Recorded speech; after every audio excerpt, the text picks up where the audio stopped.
Graduands, guests, colleagues, I declare this ceremony open. Please be seated.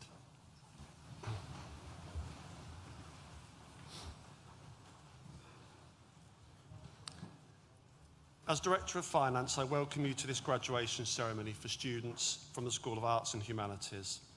I'd also like to welcome the family and friends who are joining us from around the world via the NTU live stream. Welcome also to our honorary graduate, Ian Lowry Cole McLean MBE. It's a pleasure and a privilege to have you with us, and we look forward to hearing your thoughts a little later in the ceremony. Graduates, I want to begin by congratulating you on your achievements. In particular, all of my colleagues and I want to acknowledge that you have had a tough time with significant periods of your time with us disrupted by COVID-19. Nonetheless, you have come through the challenges that you faced, showing considerable resilience and resourcefulness along the way. These are qualities which will serve you well as you navigate what might be uncertain times ahead. Graduation is a very significant day for us as much as it is for you. It is the moment when we come together to reflect on your academic accomplishments and all of the other incredible things that you have done during your NTU journey. I want to recognise also the doctoral students who will be coming across this stage today. A PhD is the highest level of academic study. In completing your doctorate with us, you have also made a significant contribution to the university's research culture. Thank you for this. No matter which programme you have just completed, foundation, undergraduate or postgraduate degree, professional qualification or apprenticeship, your talent and determination have laid firm foundations for the next stage of your life. However, no one completes this journey alone. I invite you to remember now all of those who have supported you along the way: families, friends, course mates, professional services staff, and academic tutors. Please join me in thanking them with a well-deserved round of applause.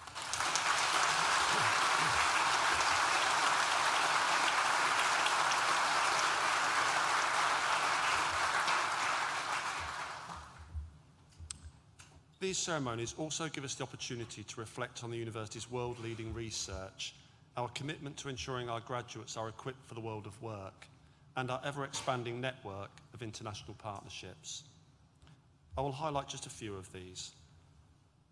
We remain the most popular destination for UK undergraduates, and we are now the 5th biggest university in the UK based on student numbers. We have won major national awards for the quality of our student support and our contribution to social mobility. We remain one of the top 5 most environmentally sustainable universities in the world. Our research has once again won a Queen's Anniversary Prize. We have the most improved score of any comprehensive university in the recent Research Excellence Framework. Yet some of our proudest achievements can be found in the results of our student surveys. Thanks to all of those of you who completed the National Student Survey or the Postgraduate Taught Experience Survey in recent months. These surveys gather opinions on the quality of your courses, providing valuable insights into what we are doing well and where we might improve further. In 2022, NTU's overall student satisfaction stands at 81% in the undergraduate survey and 84% in the postgraduate survey. We acknowledge that we have some way to go to get back to our pre-pandemic peak of 89% in the National Student Survey, but we are still a long way ahead of sector average. In both surveys, 86% of our students would recommend others study here. This is very encouraging, and thank you for recognising that enabling our students to succeed is our top priority. The School of Arts and Humanities exemplifies those ambitions. It is a home for epic thinkers, a place that encourages curiosity about language, histories, and worldwide cultures, and which seeks to broaden our understanding of how we inhabit and make sense of this world. The school's perspectives are global. Its inquiries span borders and boundaries, and its courses develop both intellectual and practical skills. Humanities students are driven by a natural passion for their subject. The school's aim is to help translate that passion into professional success. This ethos exists across all academic areas, from classical subjects like English, history, philosophy and linguistics, to fluid, fast-moving disciplines like journalism and heritage development. Field trips, live industry projects, and work experience opportunities all combine to add real-world texture to the school's exceptional teaching, as does a long history of internationally recognised research. In all these regards, the School of Arts and Humanities reflects the key duties of a modern university: to empower, to encourage, and to connect on a truly global scale. Class of 2022, I hope you enjoyed today's ceremony. I now invite Executive Dean Angela Brown to read the names of today's graduands, and Deputy Vice-Chancellor, Academic Development and Performance, Professor Sharon Hutley, to confer your degrees.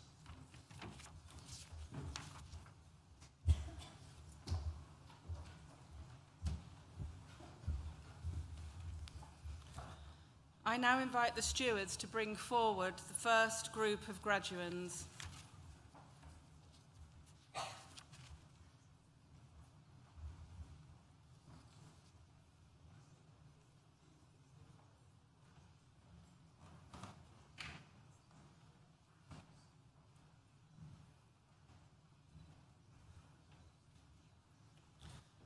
Deputy Vice-Chancellor, the following have qualified for awards from the School of Arts and Humanities. Sabrina Morrow, whose research is on Ripped from the Headlines, Sexual Violence and Celebrity Culture in Contemporary US Media.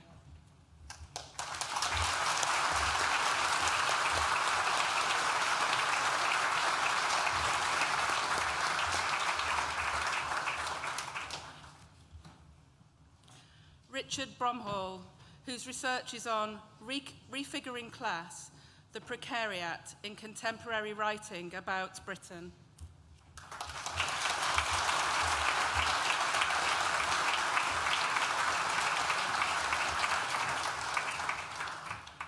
Master of Arts degree in Broadcast Journalism, Salimat Oluwakemi Garba.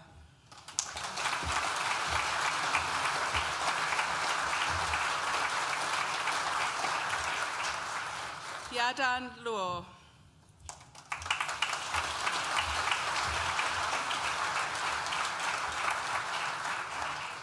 Anmol Agrawal.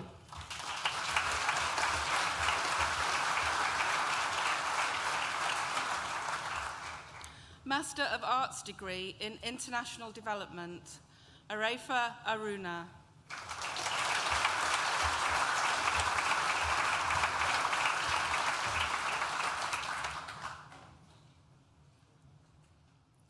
Ijeoma Juliet Harrison.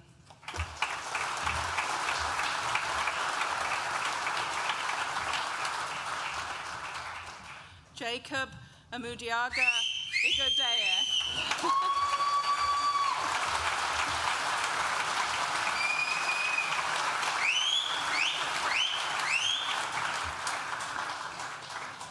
Kamran Khan.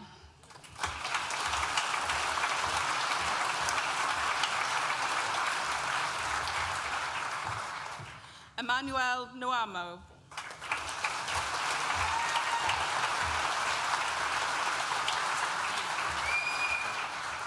Ellen Afriye Opoku.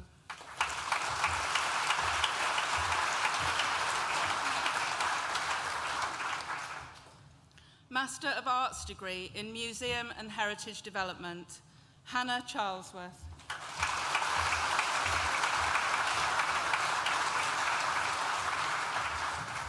Gulala Diliciati.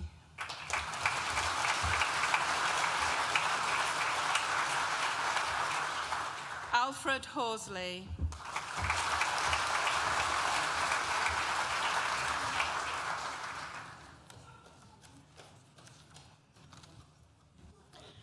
Kira Jade Mills.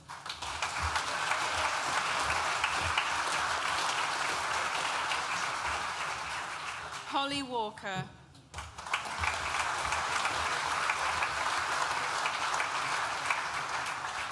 Abby Wellington.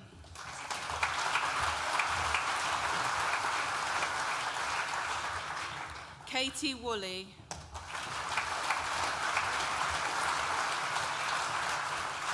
Rachel McInnes.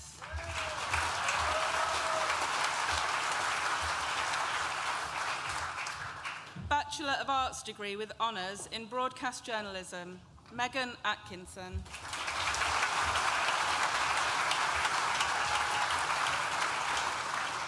Hannah Batesman.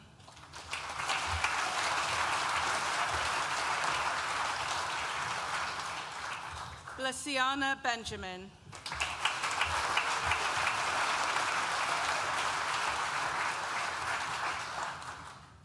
Ewan Berry.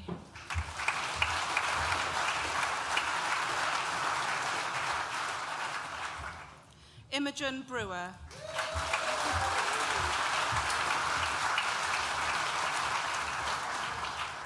Harry Briggs.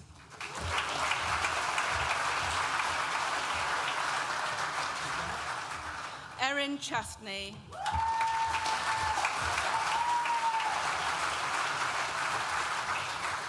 Harriet Joseph Constantino.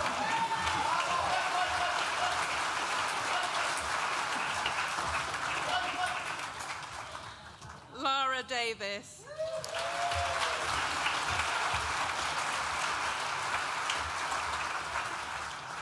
Lucy Eccleston.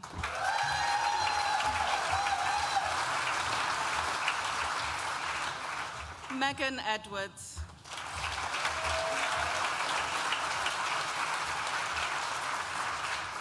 Jack Ellis.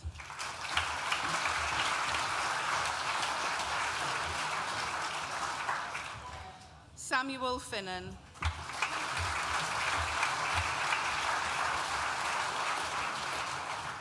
Borna Greblow.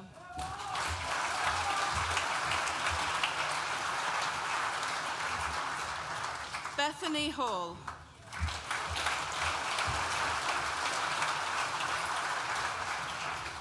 Danica Hamilton.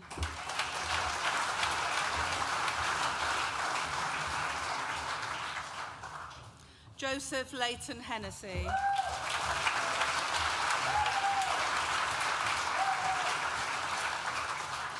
Luke Jackson.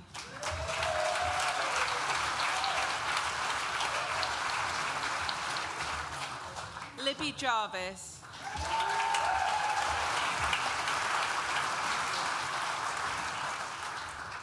Ross Jones.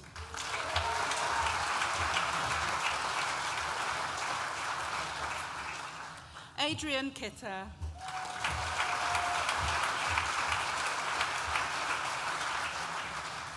Martha McCracken.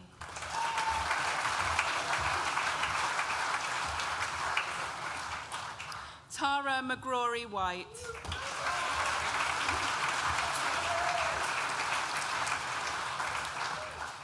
Rose McInally.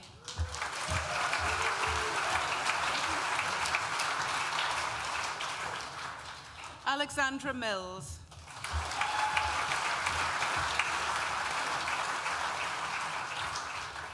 Ryan Mystery.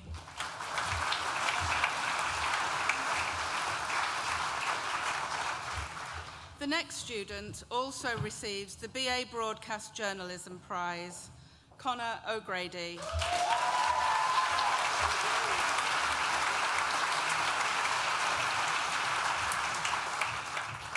Robin Randall.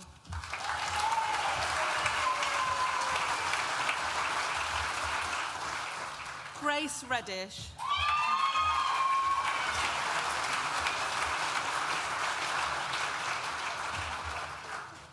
Jennifer Rain Adelaide.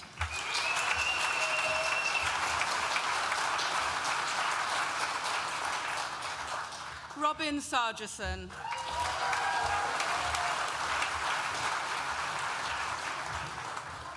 Bradley Smith.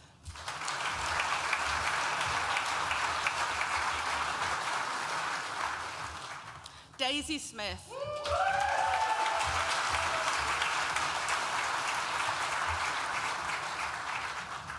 Abigail Urbina.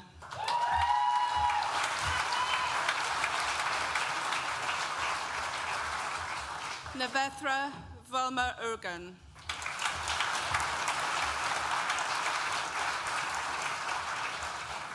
Matthew Willett.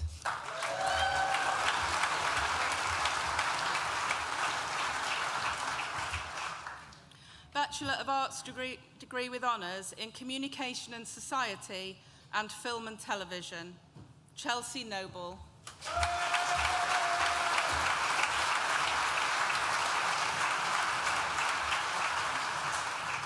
James Pullen.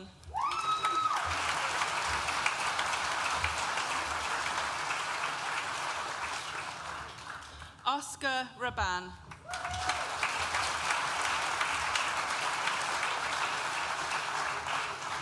Daniel Tier.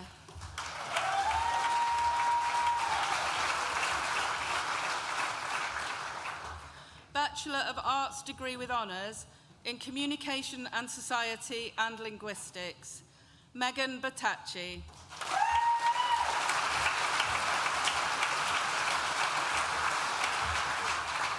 Alexandra Carter.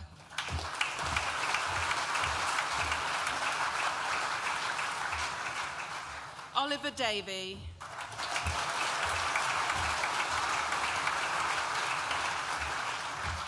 Elise Ewens.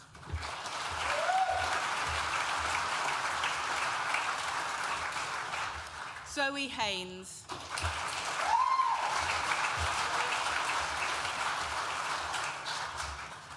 Laura Johnson.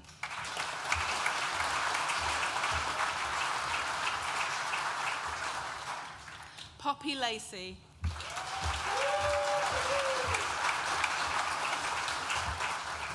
Cara Walters.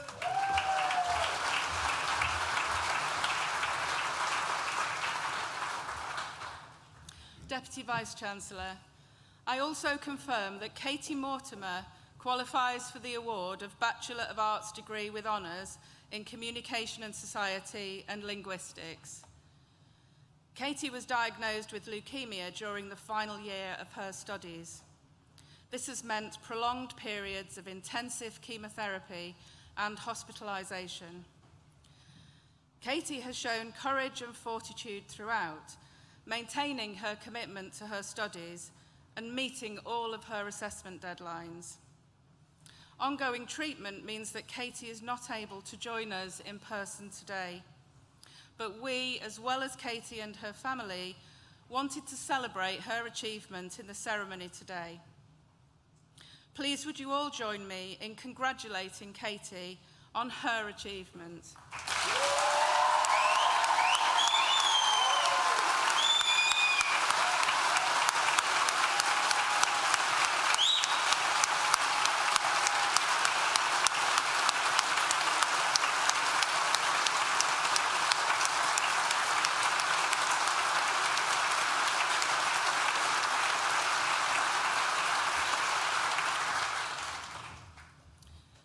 Deputy Vice-Chancellor, that concludes the presentation of awards to the first group of graduands from the School of Arts and Humanities.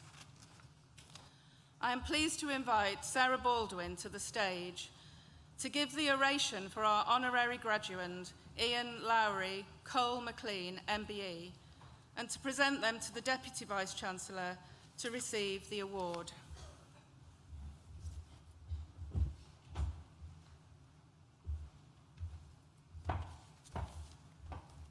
Thank you, Angela. Deputy Vice-Chancellor, it's my pleasure and privilege to present Ian McLean for the conferment of an honorary degree in recognition of his achievements.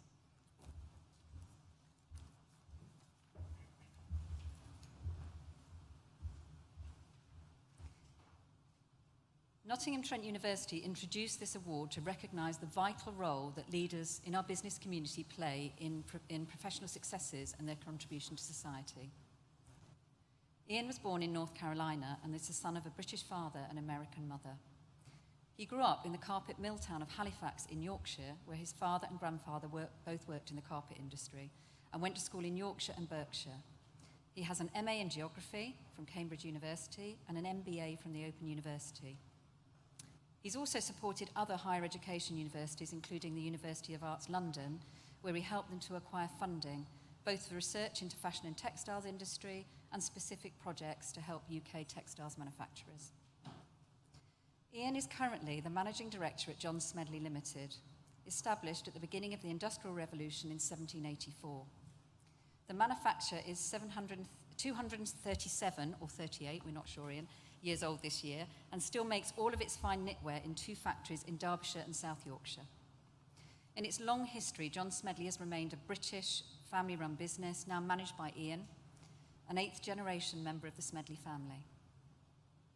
But Ian didn't work for the family company straight away. He started his early career in finance, working for 3i plc, the UK's largest equity provider.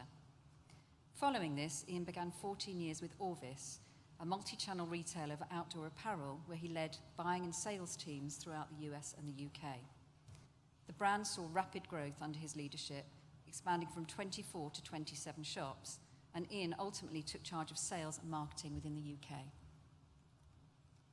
In 2001, Ian moved into the family brand, beginning his role at John Smedley as a non-executive director, progressing to chairman in 2008 and managing director in 2010. Under Ian's leadership, the brand has consistently moved forward, being widely quoted as the world's finest knitwear. He's demonstrated exceptional skills in building growth across Europe and expanding the brand into the Japanese market. Ian has led John Smedley to achieve royal recognition for fine knitwear, being awarded not 1 but 2 royal warrants for appointment. The first was granted by Her Majesty the Queen in 2013, and a second royal warrant was granted by His Royal Highness the Prince of Wales in 2021. In fact, the Queen and the Duke of Edinburgh visited the factory in 2014, and she was delighted to receive a collection of polo shirts for baby Prince George, who's now 8, her first great-grandson. The success continued, and in 2020, Ian was awarded an MBE as part of the Queen's Birthday Honours List for services to the UK textile industry and the COVID-19 response. During the COVID-19 crisis, John Smedley workforce were redeployed for a time to make medical-grade, reusable scrub garments for the NHS, including supplying the University Hospital of Derby, Burton NHS Foundation Trust, and over 25 local GP surgeries and care homes free of charge, acquiring many new friends to the brand as a result. So when reviewing Ian's many achievements, it is not just his professional trajectory and impressive contributions to the textile sector that stand out. It is his willingness to go above and beyond the day job to help others. He's a tireless advocate for British manufacturers, supporting Made in Britain through the campaign for wool, London Craft Week and London Fashion Week. He strongly believes in putting back, drawing on 20-plus years' experience in the industry. He offers his expertise to a number of third sector and charity organisations, including UK Fashion Textiles, the Queen Elizabeth Scholarship Trust, and the Clothes Workers Livery Company, to help as many people as possible to grow sustainable businesses in the UK. Chancellor, we are honoured to have such an inspirational leader in our business community, someone who truly leads by example and by helping others to achieve his success. It gives me great pride and is a privilege to award Ian McLean with this award.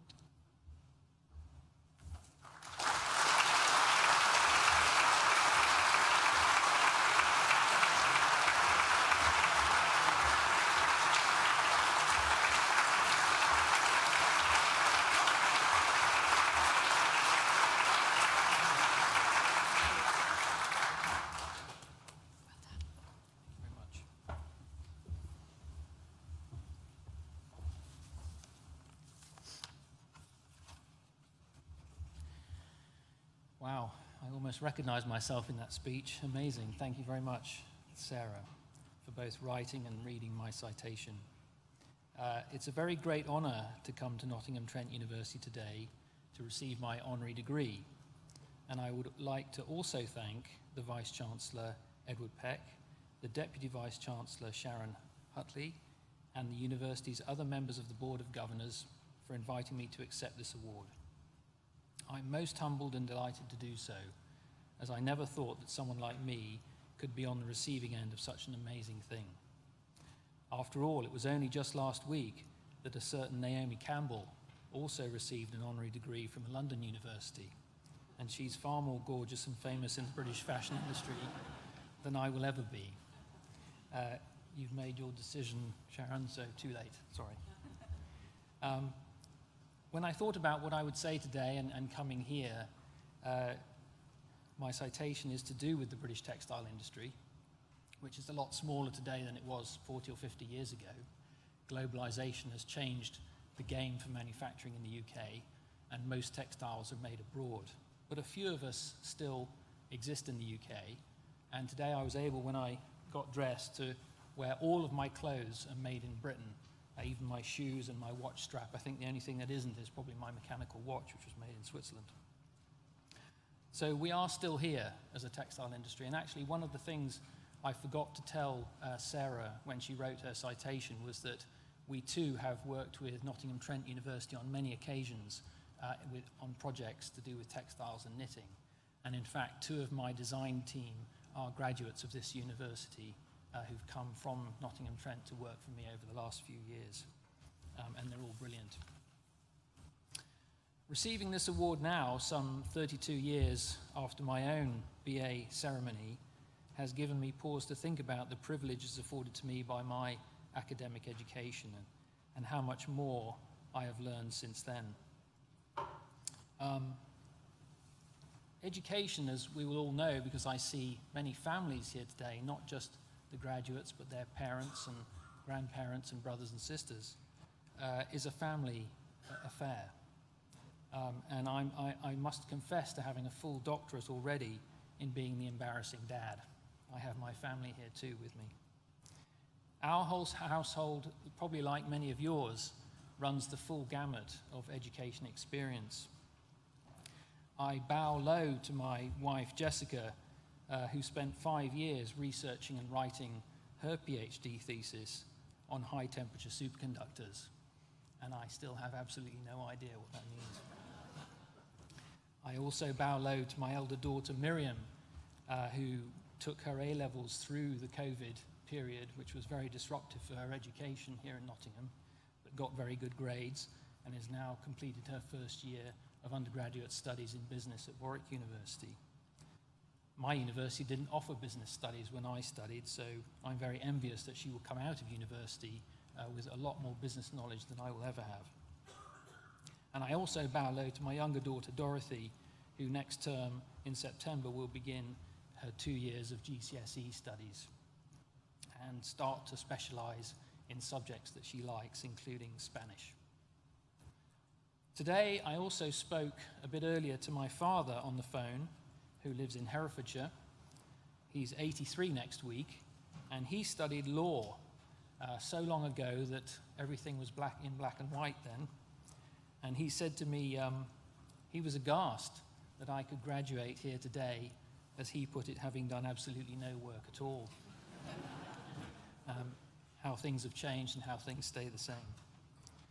I did have some other things to say today to all of you, but then it was just only over lunchtime that I realized who my audience was. And I wasn't expecting, but it doesn't matter. And it's brilliant that it spans both a full spectrum of experience, from heritage and museums, right through journalism to social media and communications.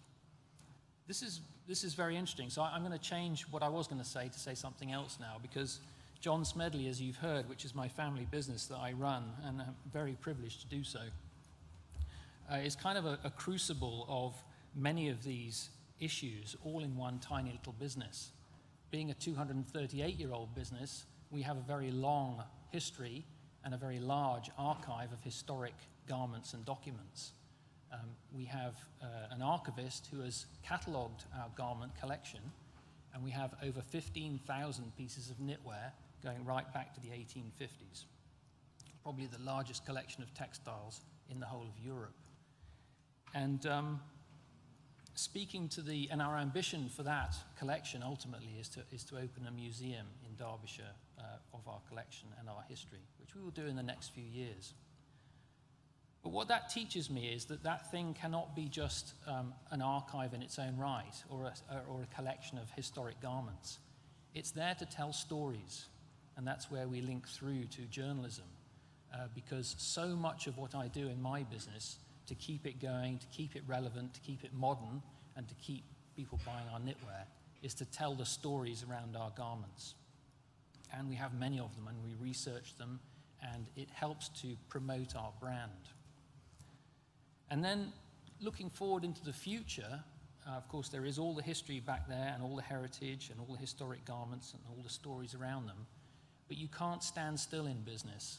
And a lot of business is to do with both getting on with people and bringing about change. These are probably two of the most important ideas or learnings that I've had from my education since I left university. And the important thing about change is that it is very, very difficult to do. But if you don't move forward, you become irrelevant and eventually you disappear. And I think one of the things that's kept John Smedley going is over the years, we have managed to change. But the challenges today, which are different, are just as important and difficult as those ones we've faced in the past. I think on Monday, it's quite possible that we will set a new temperature record in the UK, over 38 degrees perhaps, that's what they're saying. And that change that's coming about in our climate that's affecting all of us is a huge challenge, quite probably the biggest challenge that all organizations are going to face over the next 25 or 30 years. In my career, which is now 30 years long, I think the biggest challenge has been globalization and surviving as a British textile business in the era of globalization, where making clothing, as the economists will know, really is done at a competitive advantage in places like Bangladesh and India and China. But in the next 25 or 30 years, for you guys who are graduating today, I think for sure the biggest challenge is going to be sustainability and climate change. And you need to apply all of the learning that you've acquired here and keep that learning going, because certainly within the organizations that you're going to join, they're only at the very beginning of understanding what to do to influence their businesses and make them more sustainable. I was very pleased to hear today that this university is in the very top universities in the world for sustainability. And the organizations that you go to are probably going to lag far behind that. And you will need to think and apply and help to change things to make them better going forward. So finally, I'd like to thank the Vice-Chancellor, Deputy Vice-Chancellor, and everybody here, and all the families who've helped to see you through. As you can tell, we've got a few more years to go yet before we get to where you are, but it's absolutely brilliant to see you all here, and you've done an amazing job to graduate, and your families and everybody, and I'd like to just a round of applause for everyone. Thank you.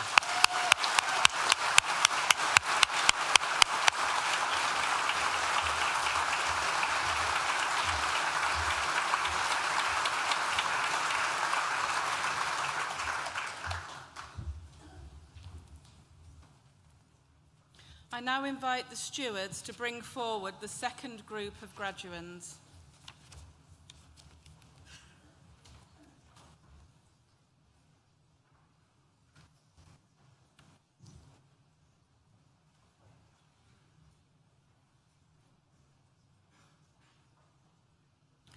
Deputy Vice-Chancellor, the following have also qualified for awards from the School of Arts and Humanities. Bachelor of Arts degree with honours in Communication and Society and Media, Claudia Bruschette.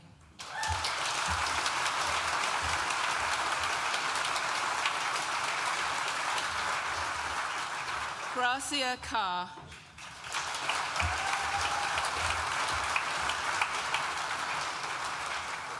Oliver Edmonds.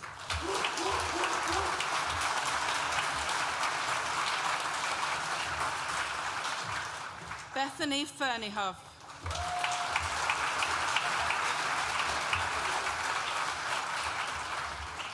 Anya Kidd-Turner.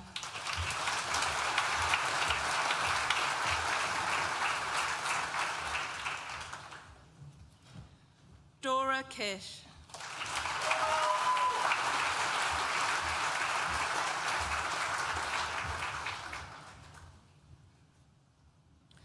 Sudamini Mazumda.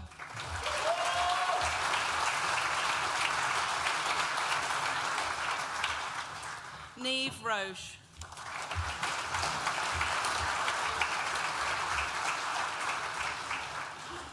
Molly Salis.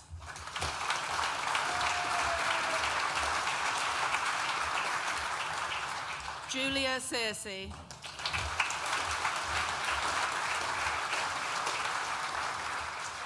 Ryan Theron.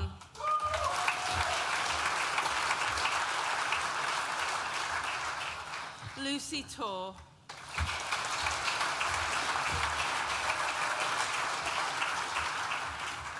Alice Vitolina.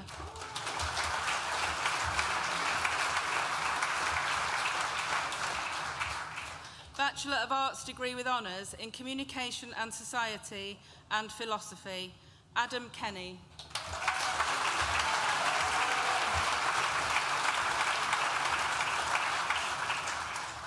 The next student also receives the Philosophy Subject Prize, James Robinson.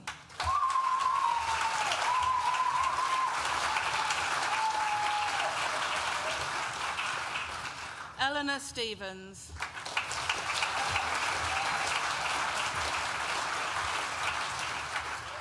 Nathan Wells.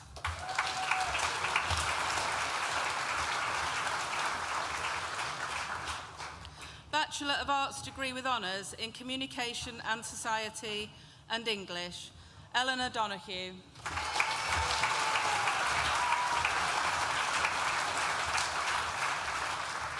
Ellie Smith.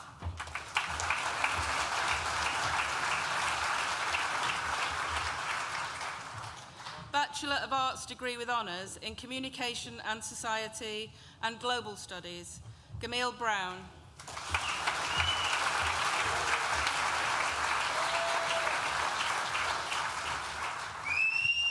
Jack McClelland.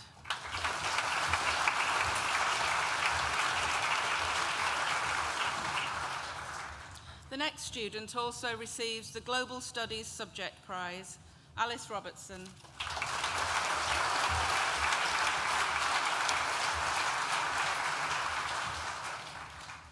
Bachelor of Arts degree with honours in Journalism, James Bacon.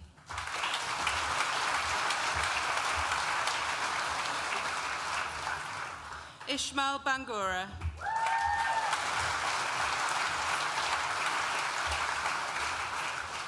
Rael Bascom.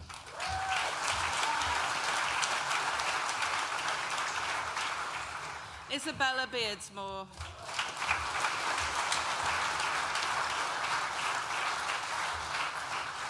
Alexander Brinton.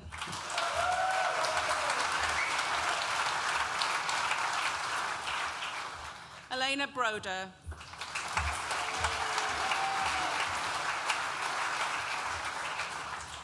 Hannah Burke.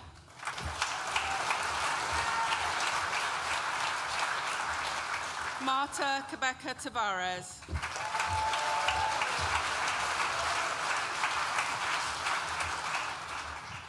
The next student also receives the BA Journalism Prize, Helen Dubber.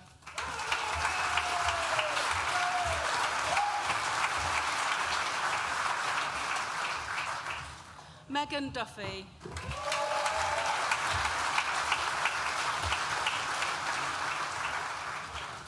Charles Giblin.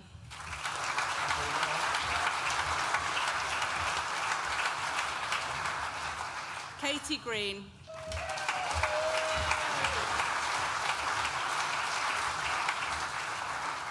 Courtney Harrison.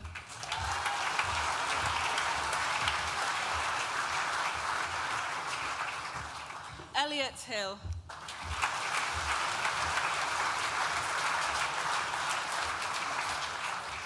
Patrick Hinchcliffe.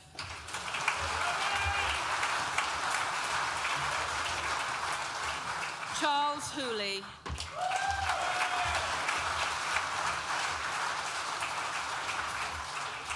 Harry Hughes.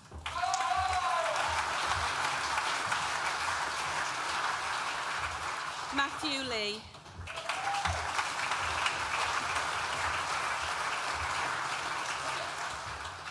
Jessica Lofts.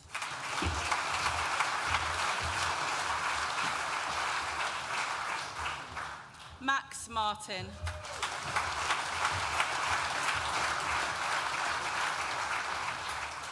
Molly May.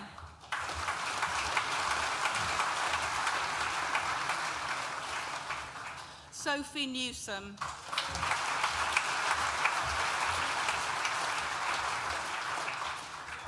Jack O'Connor.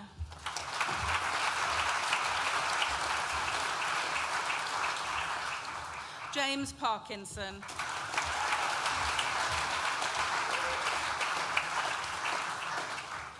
Ellen Plater.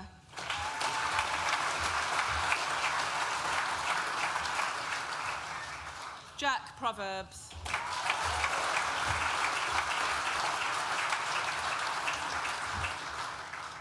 Mustafa Kadri.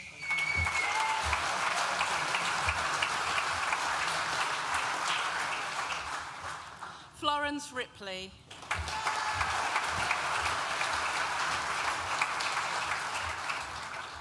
Eleanor Russell.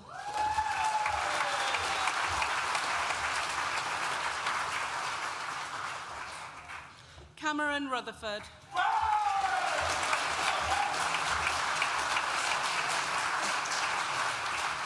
Harry Slade.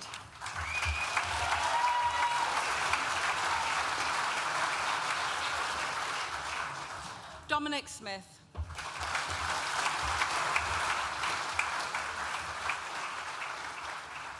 Laura Smith.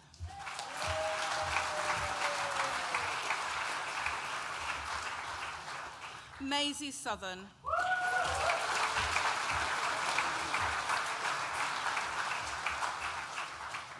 Amethyst Stenson Pickles.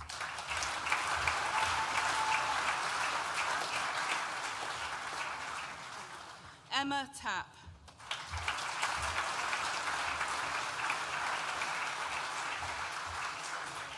Isaac Till.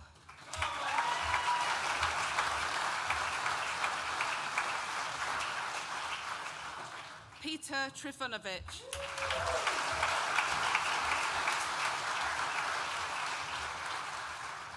Marcello Arenya Munoz.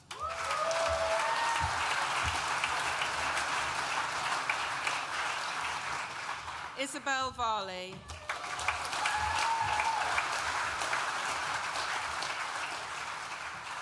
Ronan Vaughan.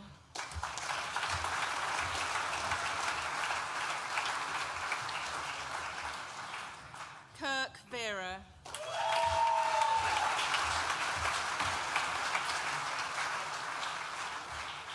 Michael Vince.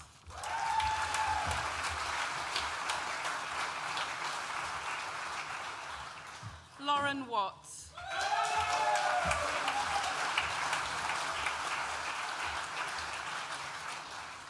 Hannah Woods.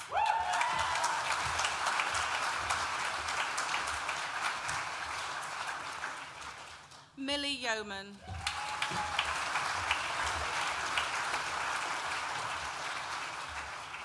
Daniil Voznikov.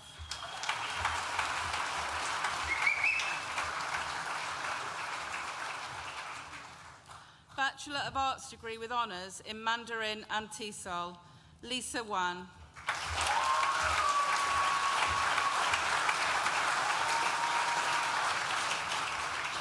Bachelor of Arts degree with honours in journalism, Totoni Tolua Fagbenenle.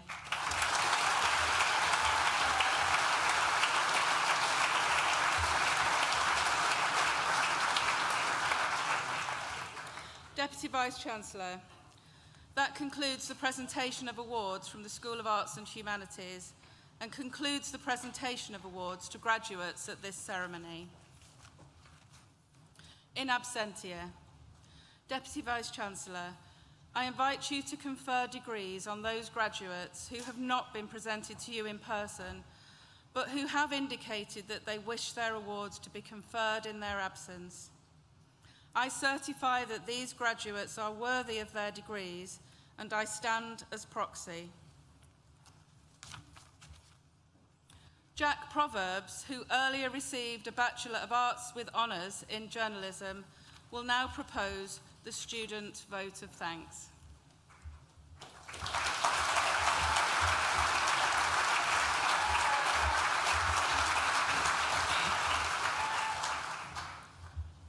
Deputy Vice-Chancellor, Director of Finance, Executive Dean, distinguished guests, family, friends and fellow graduates. I'd firstly like to thank all the incredible teaching staff at the university for all support and guidance throughout the last 3 years. I'd also like to thank family, friends, and fellow graduates on behalf of all the graduates for all the support being given while at university. It's been an up and down ride coming out of a pandemic, with first year being mostly normal until early spring, then second year being taught online for most of the year. But then we were all able to come back together in our final year to celebrate the end of our studies and make up for lost time. We've grown very close as a course, some more than others, but we have been there to support each other throughout our studies, particularly when we get stressed out about an upcoming deadline. We couldn't have done it without the help of our fantastic tutors, who would listen to us moan, cry, and question everything on Teams the day before a deadline. We'd also like to thank the technicians for all the support and advice we're learning to use new equipment, such as setting up a tripod when conducting the dreaded Vox Pops in Market Square. It's strange to think about how fast the last few years have gone. It doesn't feel that long ago since we were first-year students, where we'd rock up to lectures on a Wednesday after being in prison the night before, when most of us would have sore heads and gossip about all the events that occurred. One of the biggest fears about going to university is that you won't make friends or that you won't fit in. But what I've learned since being here is that you've just got to be yourself. It's difficult to realise, but not everyone in life is going to like you. But you will find where you belong, and being at NTU makes that easier than ever. Life is what you make it. You can't just sit back and wait for things to be handed to you. If you want to do something, you've just got to go out and do it. Just think, what have you got to lose? I mean, I'm doing a speech with a lisp, and I can't even say speech properly. Do I care? Not really. To get to this point in life, we have to thank our families, loved ones and friends, as well as all of our fellow students off the course. But here we are now, we're at the end of the road of this chapter of life, and we can look back at all of the amazing memories made, friendships formed, and life experiences fulfilled. Congratulations, class of 2022.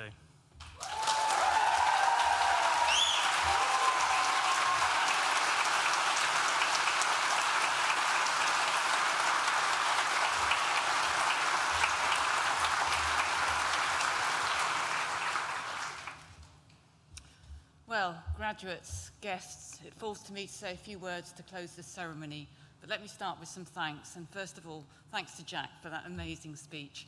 You looked slightly nervous before you came up here on stage, but you've done it now. It's a big thing, isn't it, standing out there looking at all these people, but you did an amazing job and really thoughtful about what you put into that speech, reflecting on the whole time at university, what it meant to you, how you changed and transformed and so on. And I think many of your fellow graduates will feel exactly the same. So thank you for all those kind words, and I'm sure your tutors will appreciate that as well. Thank you. Ian, we really enjoyed hearing all about your life and times and career, and I can't agree with your father that you don't deserve a degree for doing nothing. You've done so much, and it was just amazing to hear about that. And to finish on that very sort of passionate but important note about what the future holds for our graduates upstairs and what their focus needs to be around global climate change and sustainability. You couldn't be more right. And I wonder how many of us can stand here today and say that everything we're wearing is made in Britain. And maybe we should reflect on that a little bit more and think about sustainability in what we do. Thank you for that, Ian. And then graduates. And of course, I can call you graduates now. You came into this hall as graduands, and you've marched across this stage, some of you very confidently, some of you looking slightly terrified, most of you looking very happy, though. You've come across that stage and transformed into graduates. And I hope you realise what a sort of life stage that is as well, and what a marker today's ceremony is. It's a really important stage in your life. I hope you've really enjoyed the last few years. Obviously, it's been the most challenging of times, but you've made it, as everybody said. You've made it, you've done it, and how well you've done to get there. It's not the end of the journey, it's just the start of another one. Well, I hope you've enjoyed the ceremony today. I hope you all have down here. And I hope you'll appreciate that we do a lot of these ceremonies, and they don't just happen by magic. There are a lot of people that put a lot of hard work into them, some of whom will be watching live on screen as we're speaking. So I wonder if we could just give them a round of applause as well, please.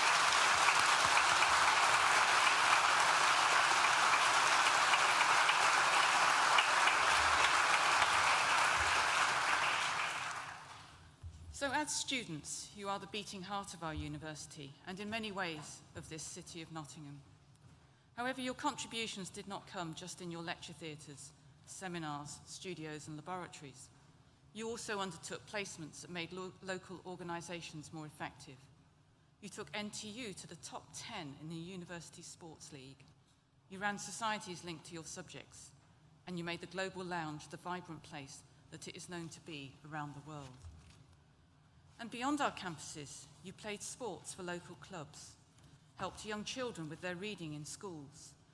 You volunteered at food banks or recovered welfare benefits denied to local residents. And of course, as I think Jack alluded to, as and when it was possible to do so, you contributed most generously to the nighttime economy of the city. And you also took countless other activities through the societies of the Students' Union, very wide-ranging ones, but very welcome, and where would Nottingham be without you? Thank you. And although you've now graduated, you remain members of our global NTU family. That's a worldwide community of over 220,000 alumni. Our doors will always be open to you, so make sure that you keep in touch, have a look at the alumni website, and check out what's going on. And you can continue to access support from us, including advice on the next steps of your career over the next 3 years from our employability team.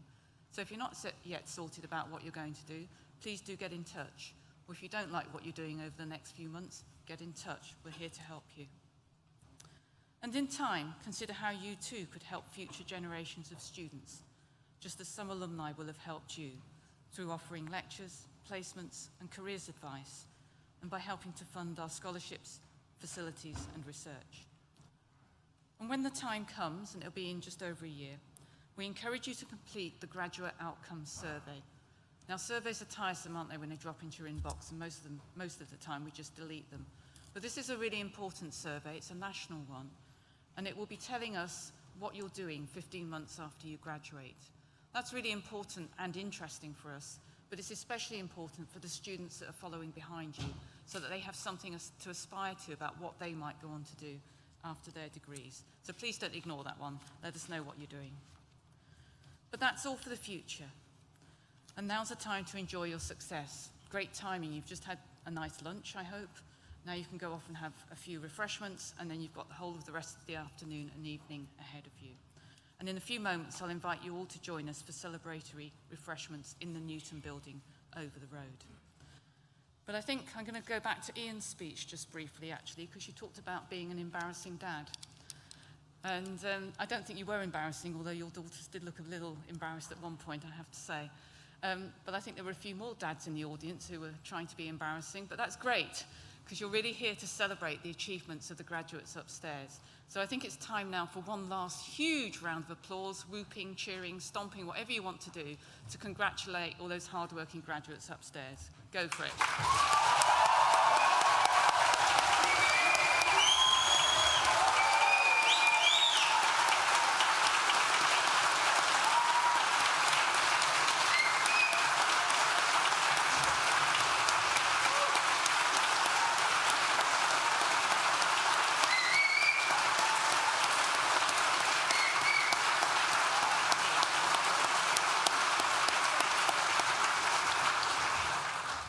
Couple of embarrassing mums in there as well. I wish I've never been able to do that. Guests, can I please ask you to remain seated for the processional music and as the academic party and graduates leave the hall. And finally, I declare this graduation ceremony closed. Thank you.